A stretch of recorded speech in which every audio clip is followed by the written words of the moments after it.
그래서 부활 안에서 열매가 없이는 결코 하나님 앞에 상납되지를 않습니다.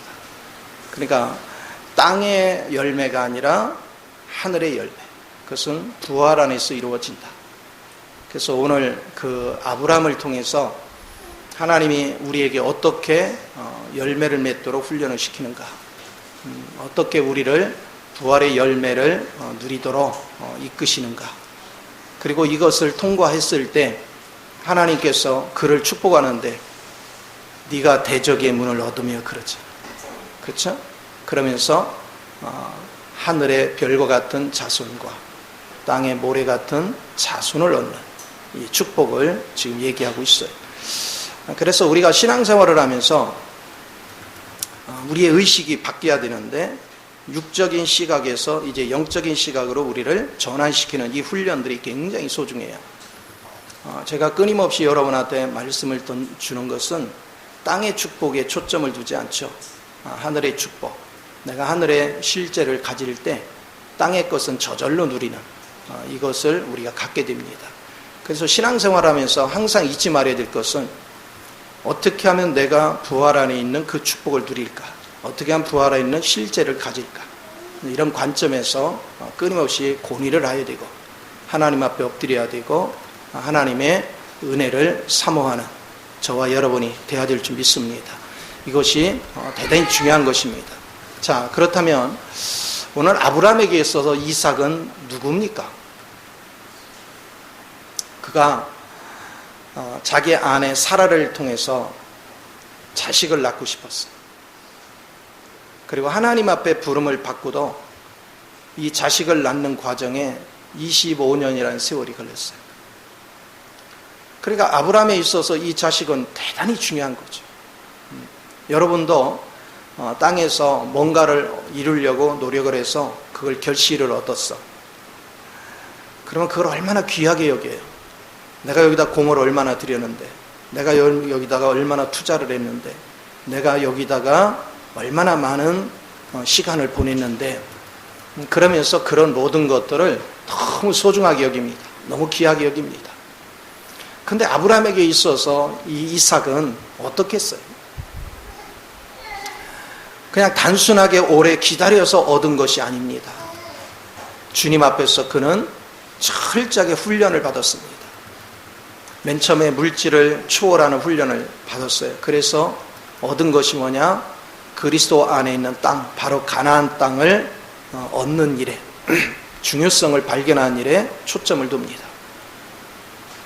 그리고 두 번째는 하나님의 건축 재료인 자식을 얻는 문제예요. 자기 인간적인 머리로 해서 이스마엘을 낳았지만 하나님이 그를 받지 않았어요. 그래서 주님 앞에서 13년간 또 다름을 받습니다. 그리고 나서 주님 앞에 할례를 받고, 그런 다음에 주님께서 친히 육신을 입고 찾아오셔서 아브라함의 접대를 받습니다. 그리고 나서 어렵게 이삭을 얻었어요. 그리고 이삭을 얻고 젖될 때가 되니까 이스마엘을 하갈과 내쫓게 합니다. 이제 육적으로 낳은 자식은 집을 나갔습니다. 자기 앞에 지금 남은 것은 하나님의 영을 따라서 낳은 이삭만이 남았습니다. 근데 이삭하고 꿀같은 시간을 보냅니다. 아마도 15, 16년 동안 그는 꿀같은 시간을 보냈을 것입니다. 이삭이 몇 살에 밭 써졌는지는 알 수가 없습니다. 그러나 우리는 최소한도 15년 이상은 그는 자라 있을 것입니다. 그런데 하나님께서 그러십니다. 자, 이걸 표현하자면 이런 거예요. 아브라함아, 그렇게 사랑스럽냐? 이삭을 쳐다보는 아브라함의 눈초리가 너무 사랑스러운 거예요. 너무 귀한 거예요. 젊어서 낳은 자식도 아니고 도저히 낳을 수 없는 환경에서 낳은 이 자식이 얼마나 사랑스러워요. 이삭을 낳기까지도 아브라함은 자기 육으로 낳을 수가 없어요. 하나님 앞에 쓸모 있는 사람은 혈과 육으로 낳을 수가 없어요. 철저하게 부활의 실제를 가질 때만 하나님의 자녀를 가질 수 있어요. 우리가 모든 삶이 그렇습니다. 하나님께서 우리에게 주시는 건 혈과 육에다 주는 게 아닙니다. 하나님이 왜 혈과 육의 것을 가지고 우리를 다루셔요? 우리를 부활의 능력 안에서 예수 그리스도를 통해서 실제화된 것을 누리게 하시려고. 그래서 하나님은 여러 가지 방법으로 우리를 훈련시키는 거예요. 그러니까 신앙생활은 땅에서 잘 먹고 잘 사는 것이 아니고, 땅에서 부유해지는 것이 아니고, 땅에서 성공하는 것이 아니고, 그리스도 부활을 통해서 이 부활 안에서 주어지는 것들은 영원히 소멸되지 않는 것, 영원히 존재하는 것, 그 모든 것들을 우리에게 주시기를 기뻐하시는 거예요. 그래서 주님 앞에 걸려들면 참 힘듭니다. 이만하면 됐지 싶으면 이상한 데 또 집어넣습니다. 거기서 막 울부짖으면서 겨우 좀 빠져나왔나 싶으면 또 이상한 데 갖다 집어넣습니다. 아이고 이제 고생 다 했다 싶으면 또 이상한 데 갖다 집어넣습니다. 그렇게 하면서 계속해서 나를 내려놓게 합니다. 땅의 거를 포기하게 합니다.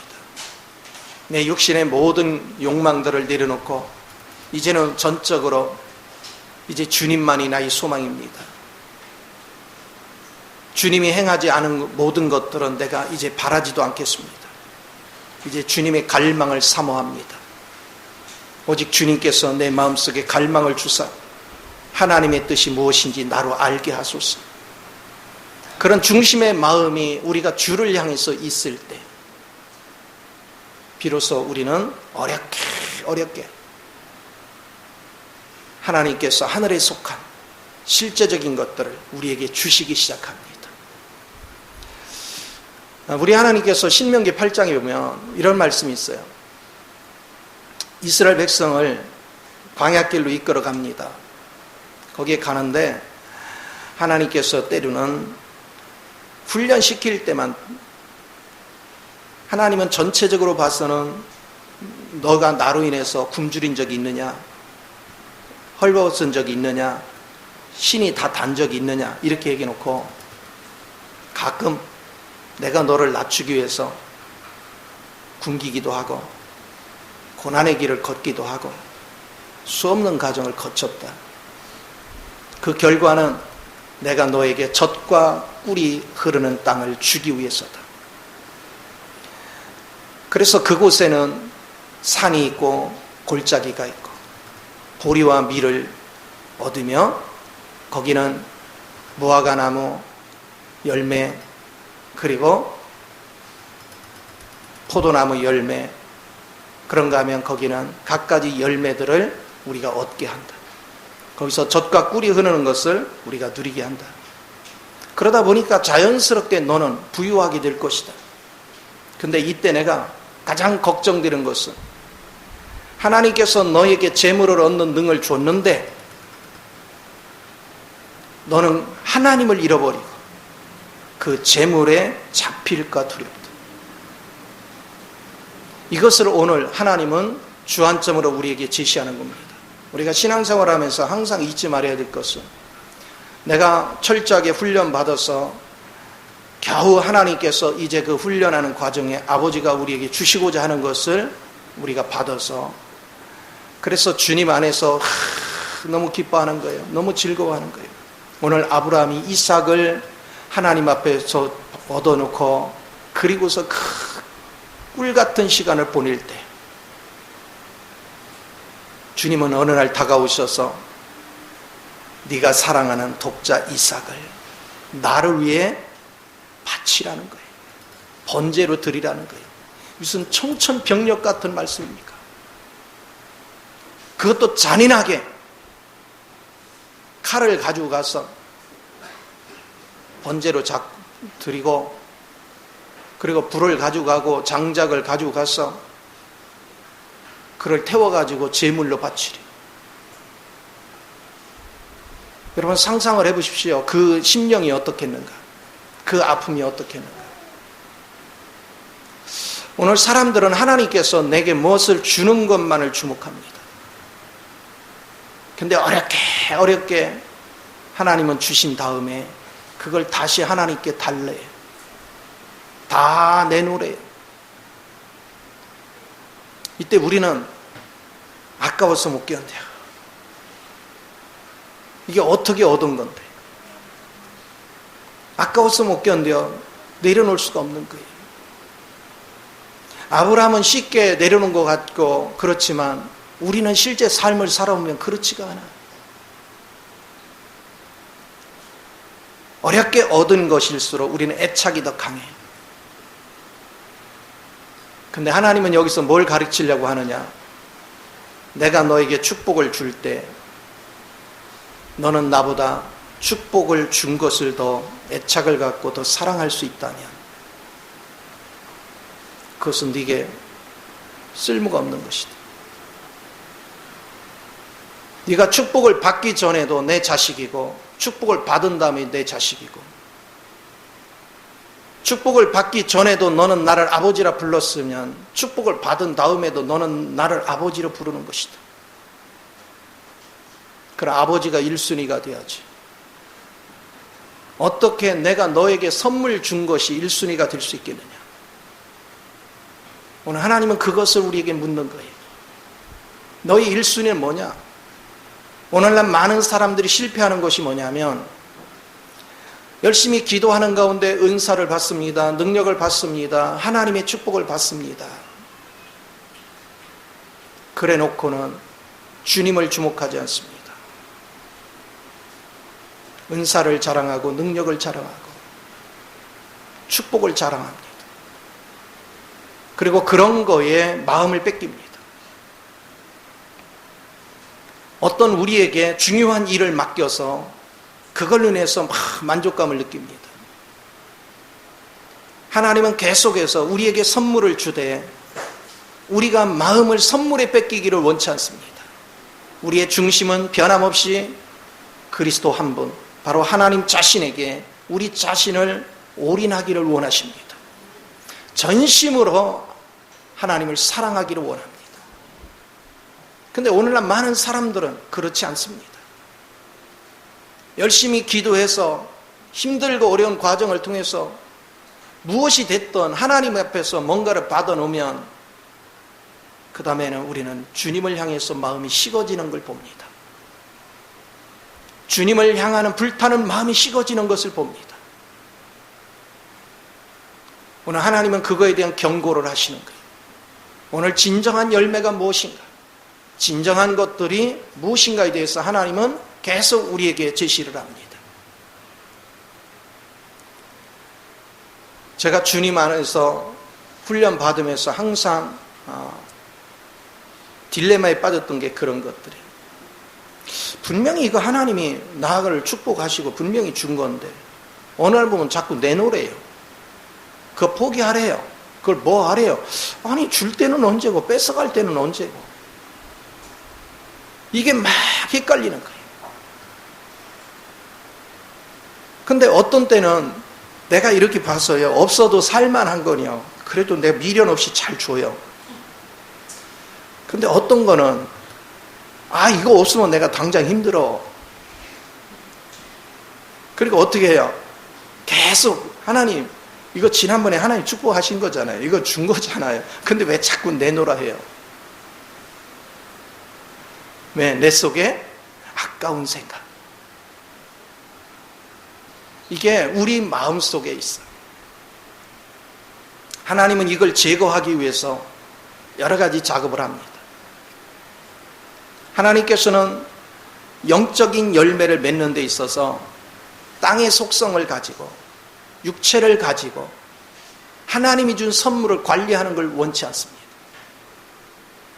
하나님은 영이시기 때문에 오직 영을 통해서만 하나님이 주시는 것까지 관리할 수 있는 은혜가 주어져야 돼요.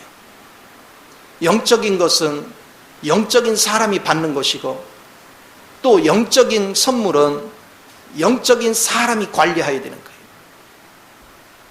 그래서 우리를 영적인 사람을 만드는 거예요. 하나님은 모든 것을 영적인 실제를 만들어가요. 그런 다음에 비로소 우리는 그리스도 안에서 이미 이루어진 실제적인 것들을 막 누릴 수가 있어요. 그런 것들을 계속 보는 거예요. 그래서 살아가면서 참 힘든 거는, 많은 여러분들 경험을 해본 사람들은 이해를 하겠지만, 영적인 체험을 하고 하나님에 의해서 주어졌는데 나중에는 그것이 내게 올무가 돼서 계속 고통스러워. 분명히 이거 하나님이 주신 건데 왜 이렇게 힘들까? 왜 이렇게 고통스러울까? 근데 우리 육은 어떻게 하죠? 이건 하나님이 주신 거기 때문에 뺏기면 안 돼. 이거는 놓치면 안 돼. 이거는 내가 잘 관리해야 돼. 그것이 굉장히 많아요. 근데 주님께서는 그것을 나를 위해서 번제물로 드리라. 그런데 아브라함은 거기에 군더더기 같은 자기 의견을 붙이지 않습니다. 말이 떨어지기가 무섭게 아내한테 말도 하지 않고 새벽 일찍이 이삭을 데리고 장작을 이삭한테 다 등짐을 해줘서 이삭으로 지게 하고, 자기는 한 손에는 칼을, 한 손에는 불을 들고, 그리고 하나님이 지시하는 땅으로 갑니다. 그 모리아 산으로 갑니다. 여러분, 그때 아브라함의 심정이 어떨까요? 세상에 이 자식을 얻기 위해서 내가 25년 동안 하나님께 매달려 기도해서 얻은 자식인데 지금 이 자식을 갖다 번제로 드리래요. 이삭은 장작을 자기 등짐에 줬지만 이 장작이 어디다 필요한지도 지금 모르고 있어요. 아브라함만 알아요. 거기다 칼이 들었습니다. 불이 들었습니다. 이거 가지고 뭐 할 거예요? 자기 아들을 칼로 죽이고 자기 아들을 불태울 재료를 두 손에 들고 갑니다. 그때 심정이 어떨까요?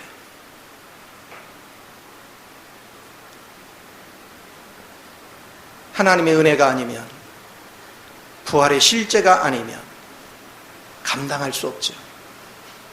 견디기 힘들죠.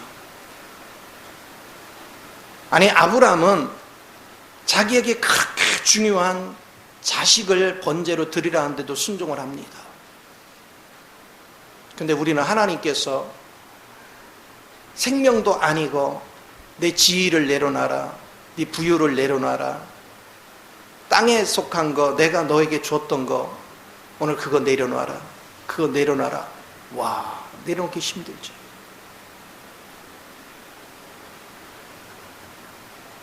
어떤 분이 대학에서 열심히 공부하고 하여튼 기회가 돼서 미국에 하버드에 공부할 수 있는 기회, 그래서 장학금까지 받아가면서 기회가 왔는데, 그래서 막 비행기 티켓을 만들고 다 해서 막 들떠 있는데 하나님이 가지 마라. 너는 나를 위해서 신학을 해라. 내려놓을 수가 없잖아요. 이 아까운 기회를. 그래서 하나님 앞에 계속 기도했다는 거 아니에요? 하나님, 아니 이런 기회가 어디 있습니까? 그래서 하나님 말씀을 듣지 않고 그는 갔지만 얼마 되지 않아 질병이 걸려서 결국 공부를 못하고 돌아올 수밖에 없는, 그때서야 깨달은 거지. 하나님이 되돌려 달라는 것은 다 되돌려 줘야 되는 것을 알았어. 그리고 그가 이제 하나님의 일꾼이 되기를 결단한 이유로 신학을 가고 하는 모든 과정에 질병을 하루아침에 고쳐준 게 아니고 하나님이 쓰기 시작할 때부터 그때 되니까 고쳐주더래. 오래도록 고생하고. 하나님 왜 그러시느냐? 하나님은 여러분 자신도 부활의 생명 안에 머무르기를 원하고, 하나님은 모든 것들을 부활 안에서 우리에게 주시기를 원하십니다. 우리는 부활의 실제를 맛보는 법을 자꾸 배워야 돼요. 부활의 실제 안에서 사는 법이 뭔가? 그래서 신앙생활은 자기 관념에서 나오는 것은 다 버려야 됩니다. 오직 부활의 실제 안에서 오는 그 모든 것들을 우리는 바라볼 줄 아는 그 은혜가 얼마나 중요한지. 이삭이 그럽니다. 모리아 산으로 올라가면서 이삭이 묻습니다. 아버지, 장작은 여기 있는데, 불도 있고 칼이 있는데 번제물은 어디 있습니까?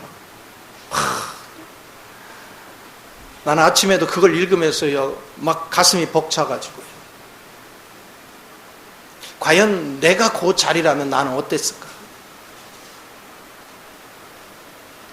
그 비통함을. 근데 아브라함은 아주 천연덕스럽게 얘기하는 것 같아요. 번제물은 하나님이 예비하신다. 하나님이 준비하신다. 그리고 올라갑니다. 이번엔 더 재밌는 것은 장작을 피고 다 해놓더니 갑자기 누구를 잡아? 이삭을 묵습니다. 이삭이 기가 막힐 거 아닙니까? 아버지 왜 이러십니까? 밀어낼 수도 있는 건데 그는 아주 순수하게 결박을 당합니다. 우리 믿음에 뭐가 믿음인지를 점검해야 돼요. 우리는 얼마나 내 욕심이 많은지, 얼마나 내 관점이 많은지, 얼마나 내 생각이 많은지. 우리는 내 거를 놓치면 막 세상 무너지는 것 같고 막 열불이 나고 막 그래요. 근데 여러분은 하나님을 알면 알수록, 하나님은 우리 혈과 육에 속한 모든 것들을 철저하게 부수고 또 하나님이 줬다가도 그걸 다시 되돌려가는 이런 것들을 수없이 경험합니다. 그래서 이제는 주님 외의 거, 하나님이 선물을 주건 안 주건 거기에 크게 반응하지 않는 거예요. 나는 주님 한 분으로 만족하는 거예요. 내가 주님 안에 있는 걸로 만족하는 거예요. 주님이 나의 주인이시고 주님이 나의 생명이시고 주님이 내 능력인 것을 아면 우리는요, 없어져도 상관없어요. 내가 가진 소유하고 있는 거 다 없어져도 상관없어요. 왜? 그분이 계시면 그분이 내 인생을 책임져 주시기 때문에. 우리 하나님은 우리를 고난 속에 집어넣고 우리를 비우는 작업에 집어넣으면 와, 우리는 정말 숨이 막힙니다. 너무 고통스럽습니다. 그런데 한 가지 잊지 말아야 될 것은 결코 나를 죽이고자 함이 아니라는 사실입니다. 하나님은 나를 정결케 하기 위해서, 하나님은 가장 가치 있는 자리에 쓰기 위해서. 이게 얼마나 중요한지 몰라요.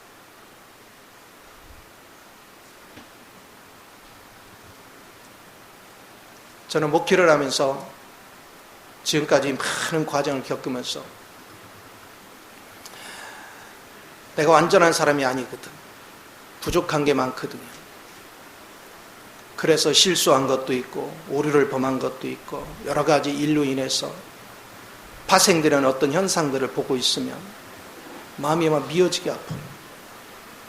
내가 좀 더 성실하고 내가 좀 더 순수하고 내가 좀 더 하나님의 뜻을 분별하고 그랬더라면 더 영혼들을 바른 길로 이끌어 갈 텐데, 영혼들을 더 행복한 길로 이끌어 갈 텐데, 그런 것 때문에 자책하며 기도할 때가 많이 있었어요. 근데 하나님은 변함없이 그것도 내가 허락하지 않으면 있을 수 없는 일이다. 너는 지금의 네 관점에서 생각하지 말고 내가 네 관점을 무너뜨리고 네 안에 하나님의 부활의 생명 안에서 하나님의 뜻을 알게 하고자 하는 특별한 사랑을 베풀고 있다는 사실을 잊어버리지 마라. 그것이 내게 너를 특별히 사랑하는 은혜니라. 그럼 맨 처음에는 이해를 못했어요. 그게 도대체 이게 뭐지? 이제는 이해가 돼요. 이제는 이 말씀이 깊이 있게 다가오기 시작해요. 그전에는 그냥 단순하게 야, 아브라함 대단하다, 그냥 그걸로 끝났어요. 그런데 가만히 지금까지 과정들을 보니까 하나님께서 나를 철저하게 그렇게 다루고 계시죠. 나를 직접적으로 다루고 그 다음에 하나님이 주신 것을 도로 뺏어가서 그 속에서 다시 또 연단을 시키고, 언제까지 내 손에 있는 건 언제고 하나님이 원하면 내려놓게 하려고, 포기하게 하려고. 왜?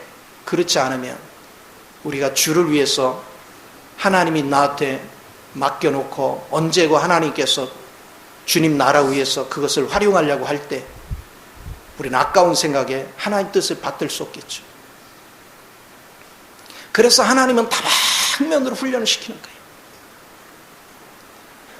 줬다 뺏었다 줬다 뺏었다 하면서 계속해서 나중에는 이제 주님 한 분으로 만족하는, 그러니까 이제는 내 손에 있고 없고는 아무 상관이 없어요. 이제 초연해지는 거예요. 하나님이 요구하면 언제고 그냥 손을 필 수 있는, 내가 하나님 계속 이렇게 손 피다가 난 망하면 어떻게 해요? 준비도 된 게 없는데 그건 믿음 없는 행동이죠. 주님이 내 주인이라면, 주님의 부활의 생명에 참된 것을 본 사람은 어떤 경우든 하나님이 내 인생을 책임지는 걸 알기에 두려움이 없는 거예요. 그래서 여러분이 힘들고 어려운 과정을 지나갈 때 물질이 있으면 해결될 것 같아, 내가 어디에 합격하면 해결될 것 같아, 여기에 매이지 말고 어차피 내 길을 인도하시는 분은 주님이시다. 주님 앞에 집중하란 말이에요. 주님이 나와 함께 하신다는 증거만 있으면 걱정할 게 하나도 없어요. 내가 지금 주님과 동행하고 있는가? 내가 주님과 뜻을 같이 하고 있는가? 이게 중요한 거예요. 내가 지금 어느 위치에 있는가? 이게 얼마나 중요한지 몰라. 내게 지금 뭐가 있네 없네 그건 중요한 게 아니에요. 내가 지금 주님과 같이 뜻을 같이 하고 한 길을 걷고 있는가? 한 은혜 속에 거하고 있는가? 그걸 주목해야 돼요.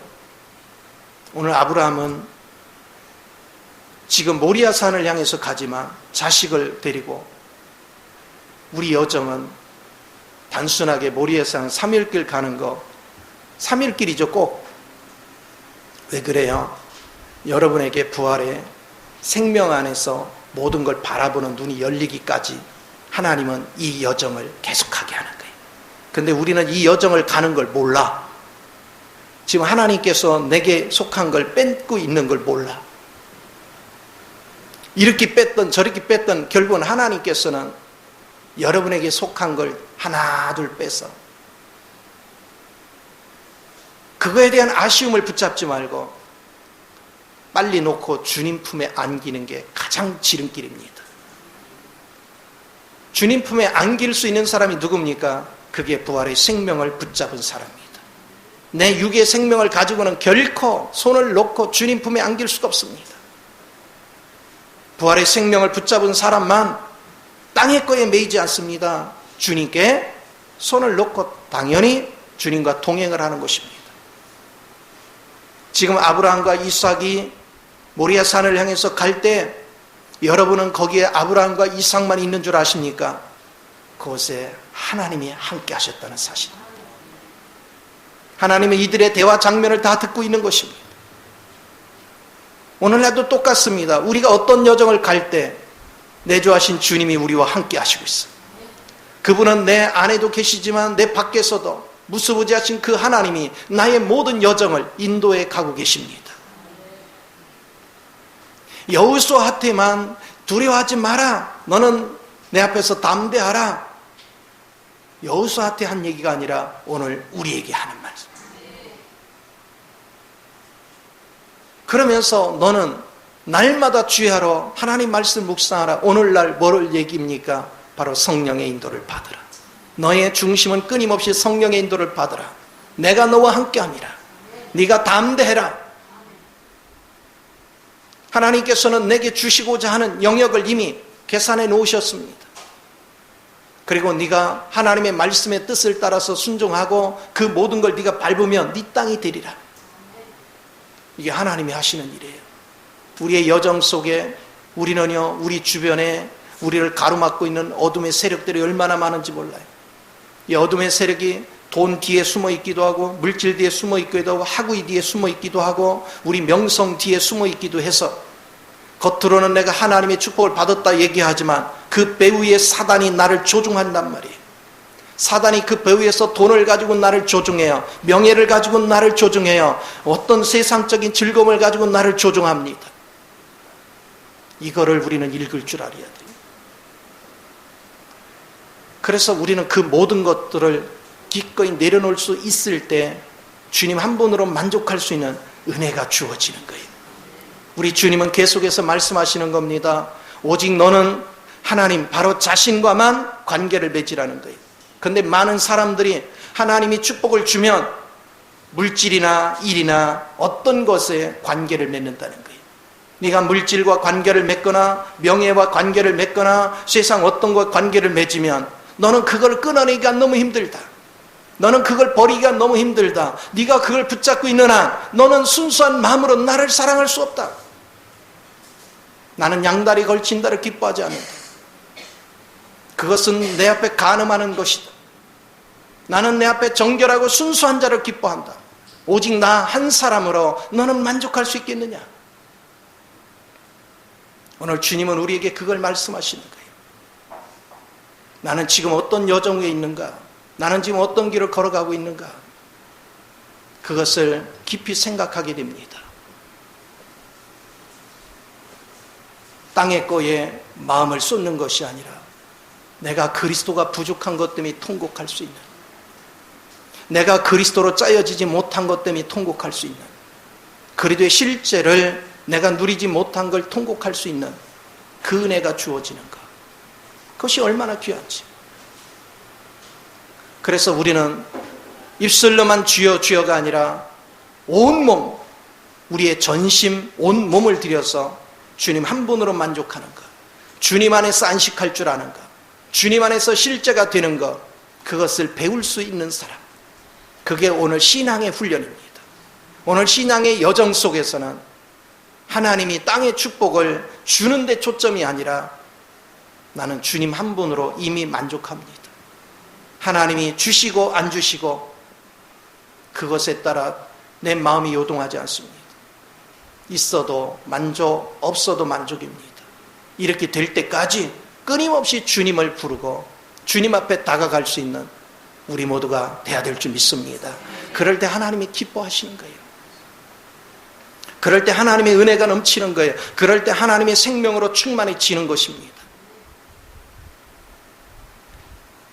이제 가서 아브라함이 이삭을 묶고 장작을 쌓아놓고 그 위에다 얹어놓고 칼을 높이 들어서 내리치려고 할 때 멈춰라. 이번에 누가 다급해졌어요? 하나님이. 우리는 그것을 봅니다. 오늘 여러분에게 가장 중요하게 여기는 걸, 그래도 이것 때문에 내가 오늘 버틴다고 생각하는 걸 하나님께서 갑자기 그거 나를 위해서 누구 줘라, 그 나를 위해서 어디 갖다 바쳐라, 그러면 우리는 쉽지 않죠. 근데 아브라함은 자기 자식인데 보통 일이겠어요? 멈춰라 해놓고 뒤에 순양을 보여줍니다.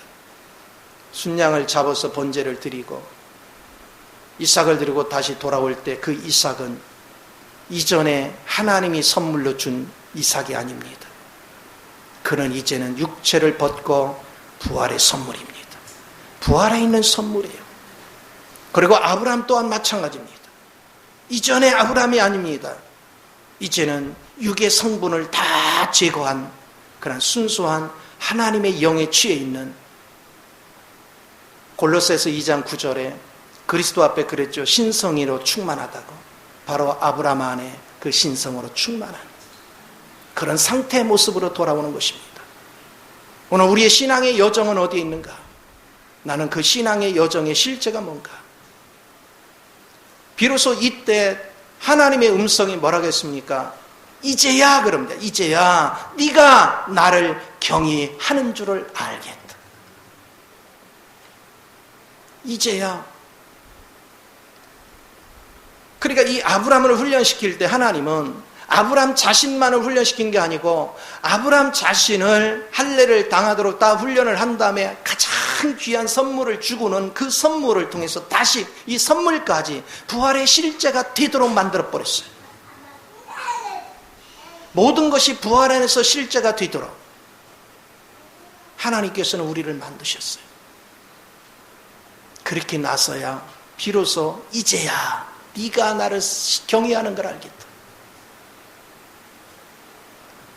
우리는 마음으로는 주를 추구하고 부활의 주님을 추구하고 주님을 사랑한다고 말하면서 우리는 주님 한 분으로 만족하지 않아요. 우리는 뭔가를 잃어버리면 땅이 꺼져요. 세상이 다 무너져요. 왜? 주님보다 그게 더 소중해요.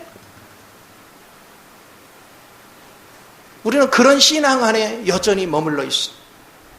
여전히 혈과 육에 잡혀 있어요. 여전히 불순물로 가득 차 있어요.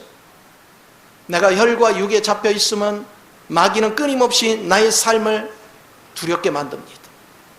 나의 삶을 어지럽힙니다. 그런데 여러분들이 이 모든 것이 내려놔지고 순수한 부활의 생명의 실제가 되면 악한 것이 와서 여러분을 만지지도 못합니다. 부활의 실제 안에 있기 때문에, 부활의 능력의 실제 안에 있기 때문에 저는 요즘 이 기도를 하고 있어요. 하나님이 내려놓으라면 그냥 내려놓는, 인간적으로 계산하면요, 옛날식으로 계산하면요, 내가 이러다 쫄딱 망하는 거 아니야? 이러다 이거 어떻게 하려고 그래? 나이도 19이나 됐는데 어쩌려고 그래? 질그릇 속에서는 그게 밀려오기도 하죠. 근데 그럴수록 저는 그런 의심이 딱 오면 더 강렬하게 내려놔 버려요. 왜? 그렇지 않으면 부활의 실제가 될 수 없으니까. 저는 지난 목회 동안에 깨달은 게 딱 다 거두절미하고 이 한 가지를 분명히 배운 거예요. 부활의 실제가 되지 않은 건 다 아무것도 아니다. 내가 그동안 사역을 하면서 뭐 무슨 공로를 했네 뭐 했네 다 쓸데없는 것이다. 내가 그리스도 영으로 짜여지지 않으면 하나님 앞에서 아무 쓸모없다. 오직 부활의 생명의 실제 안에서 내가 짜여질 때만 하나님 앞에서 인정받는 거예요. 고린도서 5장 10절에 뭐라고 얘기했습니까?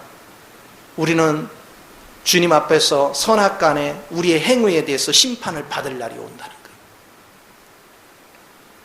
과연 나는 그 심판할 때, 심판대 앞에 섰을 때 하나님이 인정할 게 뭘까? 그곳에서 주님은 말씀하십니다. 불법을 행한 자들의 내게서 떠나갈지어다. 그게 뭘 얘기해요? 내가 주의 이름으로 복음을 전했고 주의 이름으로 귀신을 쫓아냈고 주의 이름으로 병든 자를 고쳤고 주의 이름으로 많은 영혼을 구원했습니다. 그러나 주님은 단호합니다. 불법을 행한 자의 내게서 떠나갈지어다. 물론 구원이 사라지는 건 아닙니다. 그러나 우리는 천국을 뺏기는 것입니다. 오늘 우리는 그리스도의 실제가 되어야 돼요. 어떻게 하면 하나님의 뜻 가운데 실제적인 삶을 살 것인가? 어떻게 하면 정결한 삶을 살 것인가? 오늘 우리 머릿속에는 얼마나 많은 잘못된 의견들로 가득 차 있는지 몰라요. 자기의 의견이 얼마나 많은지 몰라요. 그래서 하나님을 얼마나 오해하는지 몰라요. 우리 하나님은 우리의 잘잘못 그거 가지고 따지는 것이 아니에요. 네 속이 정결하냐? 이걸 주목하는 거예요. 네 속이 나를 향해서 순수하냐? 네가 나 한 사람으로 한 분 하나님만을 네가 사모하느냐? 네가 나 한 분으로 인해서 만족하느냐? 그것을 하나님은 계속 주목하는 거예요. 내가 두려움이 밀려올 때마다 주님, 저는 주님 한 분으로 만족하기 원하고 주님 한 분 안에서 누리며 살기 원합니다. 근데 내 육체 가운데 두려움이 밀려옵니다. 하나님, 저를 긍휼히 여기시고 아버지께서 친히 내게 은혜를 더하사 이 모든 두려움으로부터 나를 자유케 하소서. 나를 안식하게 하소서.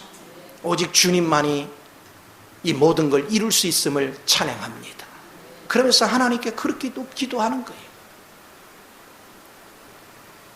그렇게 되고 나면 주변 사람들이 나한테 불법을 행하기도 하고 나를 손에 끼치기도 하고 나에게 힘들게 해도 하나 두렵지가 않아요. 하나도 걱정되지도 않아요. 그것 때문에 원망 불평하지도 않아요. 왜? 나는 이미 주님 안에서 100%를 다 가졌으니까. 나는 주님 한 분으로 만족하기 때문에 주님 한 분 안에서 나는 100%를 다 가졌단 말이에요. 여러분이 아직도 부족한 게 있다고 여기고 그것을 얻으려고 애쓰는 이유는 뭡니까? 주님 한 분으로 100%가 아닌 거예요. 나는 주님도 필요하지만 이것도 필요합니다. 아직도 나는 주님 말고도 필요한 게 많습니다. 그거와 똑같아요. 그러나 우리 하나님의 훈련 방법은 주님 한 분으로 만족할 때까지 하나님은 나를 이 모습 저 모습으로 다루어 가십니다. 그 주님 한 분 안에서 행복해지는 법. 그래서 행복이 딴 데 있는 게 아니더라고요. 주님 한 분으로 만족할 단계까지 우리가 다듬어져야 비로소 마음에 평안이 와요. 마음에 안식이 와요. 그리고 어떤 경우든 우리는 초월적인 은혜 속에 살아갈 수가 있어요. 오늘 하나님은 그것을 주시기를 원해. 자, 이렇게 되니까 악한 것들이 나를 건들지 못하죠? 그래서 이 다음에 축복의 내용이 뭡니까? 그 구절을 한번 읽어보도록 하겠습니다.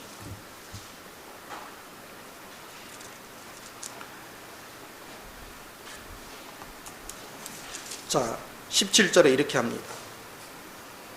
네가 네게 큰 복을 주고 내 씨가 크게 번성하여 하늘의 별과 같고 바닷가의 모래와 같게 하리니 내 씨가 그 대적의 성문을 차지하리라. 이제 우리는 번성하게 되고 대적을 다 뭐 할 수 있어요? 정복할 수 있어요. 대적의 문을 얻는다는 건 다 정복하는 거예요. 여호수아가 가나안 땅을 정복해 갈 때 이런 원리예요. 내가 그리스도의 실제가 될 때만 우리 주변에 역사하고 있는 모든 어둠의 세력들을 다 정복해서 하나님의 생명 안으로 이끌고 수없는 영혼을 구원의 길로 이끌 수 있는 실제를 갖게 되는 걸 믿으시 바랍니다.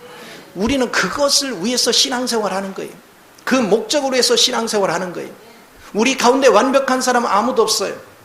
그래서 우리는 부족한 사람들이 어울려서 하나님을 알아가기 때문에 때로는 실수합니다. 때로는 누군가한테 피해를 끼칩니다. 때로는 누구를 넘어지게도 합니다. 힘들게도 합니다. 그럼에도 불구하고 하나님은 일일이 그걸 뭐라고 하지 않아요. 우리한테 공통으로 얘기합니다. 그럴 수 있어. 아직 저가 덜 다듬어졌어. 아직 준비가 안 됐어. 너 힘들게 할 수 있어. 그러나 왜 그걸로 인해서 네가 낙심하고 좌절하냐? 나 한 분으로 만족할 수 없느냐? 내가 하나님이시다. 내가 전지전능하다. 내가 너의 생명이다. 내가 너의 모든 것이다. 그렇다면 누가 너를 힘들게 하든, 누가 너를 실족해 하든, 누가 너를 고통스럽게 하든 너는 결코 평안을 이룰 수가 없다. 너는 결코 네 마음속에 부족하다고 여길 수 있는 요소가 있을 수 없다. 이렇게 주님 한 분으로 만족할 수 있는, 그래서 모든 대적을 제압할 수 있는 이런 실제가 될 때 비로소 여러분은 부활 안에서 열매를 맺기 시작한 거예요. 오늘 세상은 이런 곡식과 열매를 맺히지만 우리는 부활 안에서 이 열매를 맺어야 돼요. 계시록 14장에 보면 추수 때 열매가 있는가 하면 처음 맺은 열매가 있습니다. 여러분은 추수기 열매가 될랍니까? 앞서 미리 첫 열매가 될랍니까? 우리는 그리스도 안에서 첫 열매가 돼야 돼요. 그래야 이기는 삶을 사는 거예요. 이게 얼마나 귀한지. 그 전에 농사를 이렇게 시골에서 지을 때 추석 때가 되면요, 아버지가 들에 쭉 가봐요. 근데 아직 다 안 익었거든요, 여물지를. 근데 이렇게 다니면서 여문 것들이 있어요. 그것만 중간중간에다 배틀에다 넣고 해가지고 직접 쪄서 그렇게 해가지고 추석 때 먹었던 기억이 나요. 우리는 처음 익은 열매가 돼야 돼요. 그렇게 되기 위해서 육이 좋아하는 거에 마음을 뺏기지 말고 어찌됐건 나는 그리스도 한 분으로 만족하는 일에 집중하는 저와 여러분 되기를 예수 이름으로 축원을 드립니다. 기도하겠습니다. 존귀하신 주님,